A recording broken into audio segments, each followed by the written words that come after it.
Preston, I wanted to talk a little bit about the green economy. You've been thinking a lot about how we can meet the Paris targets on decarbonization, if I can put it that way, about Alberta's and Canada's way forward on this. What's your latest thoughts on this? Well, I go back to first principles, Tony. And for example, I acknowledge that my generation, particularly in business and in the oil patch, when we thought of the economy and economic development, we thought of extracting resources, we thought of refining them, we thought of manufacturing, producing, distribution, and consumption.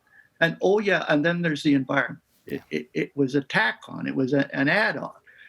This younger generation, and I think this is a place where they are advanced to where we were, see the economy and environment as absolutely interrelated.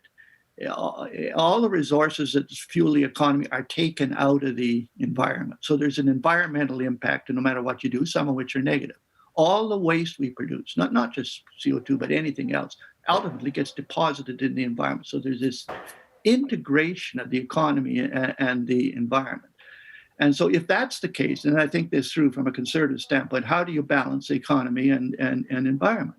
And I say you identify these negative economic impacts from economic development. You figure out what can we do to avoid or mitigate them. And you incorporate the cost of the avoidance or mitigation in the cost of the product or service that's being produced so that the people that demand it are the ones that pay for the environmental protection associated with it. Now, that's the concept of pollution pricing. And I think it's a valid one. Now, I think the way it's been applied by particularly the Liberal government in Ottawa and some of the provinces is I would oppose it. If I was in the Parliament, I would oppose it 100%. For one thing, if you're going to do that, I argue your carbon pricing should be revenue neutral. You should reduce other taxes by the amount you're going to collect from that levy. It should be subsidy free because subsidies distort the market, and these current systems are riddled with subsidies.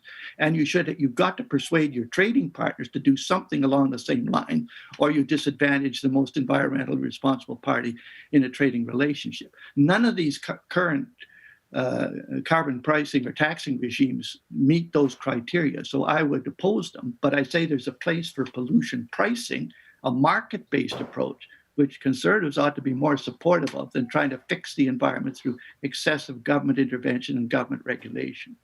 Let's talk about Alberta for a second. Can Alberta survive in a net zero economy, in a net zero world? Well, there's a huge demand, as you know, Tony, for oil and gas. You're close to 100 billion barrels a day. And Alberta's hydrocarbon production is some of the most environmentally responsible production in the world. So there's a place and a market for that if you could get the stuff to market. So I think there's a future for that. I also think Alberta has an argument to say, okay, if you're going to internalize the environmental externalities of hydrocarbon production, then to be consistent, you should do exactly the same thing for every other form of energy. So sure, the hydro guys don't produce a lot of CO2, but they've flooded carbon sinks the size of Lake Ontario. Yeah. So where's the reservoir levy if you're going to do that? The nuclear guys don't produce a lot of CO2, but they produce one of the deadliest poisons known to man that costs a fortune to try to bury or do something with. So where's the radiation levy for those guys? Solar and other forms of energy, wind, are not environmentally neutral. They may, at the end of the day, all costs in be better than hydrocarbons, but it's not the difference between 0 and 1,000.